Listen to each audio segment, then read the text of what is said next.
Assalamualaikum warahmatullahi wabarakatuh. Salam Malaysia Madani, salam menjulang pendidikan negeri Sarawak, fly kenyalang fly, fly high. Dan salam mahabbah inspirasi transformasi. Saya Amara Safia, wartawan Falah TV PSS SMK Agama Tun Ahmad Zaidi melaporkan secara langsung dari padang sekolah sempena Sukantara Sekolah yang berlangsung pada hari ini, Rabu 11 Februari 2026. Antara acara yang dipertandingkan termasuklah larian 800 meter, lontar peluru, lempar cekera dan merejam lembing. Penyertaan yang berberangsangkan jelas menunjukkan komitmen dan semangat tinggi para pelajar.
Apakah harapan Anda terhadap ahli rumah sukan Anda dalam Sukantara kali ini?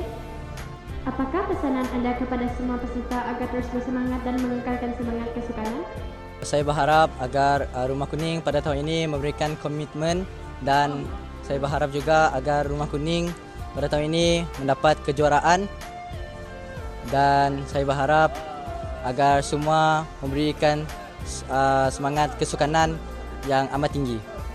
Pesanan saya agar kepada semua walaupun bukan ahli Rumah Kuning, jadikan ini sebagai pengalaman walaupun tidak mendapat kejuaraan, tetapi teruskan usaha untuk tahun yang akan datang. Pesanan saya untuk ahli-ahli yang lain, semoga anda dapat bekerjasama lepasnya. Semoga sukan tu yang memberi banyak manfaat kepada kita semua, contohnya mencerdaskan badan dan juga mencerdaskan pemikiran otak. Harapan saya untuk Rumah Sukan Hijau pada tahun ini ialah untuk menjuarai dan kekalkan takhta untuk menjuarai 2 tahun berturut-turut. Pesanan saya ialah semoga semua peserta dapat memberi daya saing yang tinggi dan secara sihat. Harapan saya agar semua ahli rumah sukan dapat melakukan yang terbaik. Menang atau kalah itu tidak penting, yang penting bekerjasama dan saling menghormati sesama satu sama lain. Diharapkan dalam Sukantara ini, bakat sukan dalam kalangan pelajar dapat terus digilap dan seterusnya melahirkan generasi yang sihat.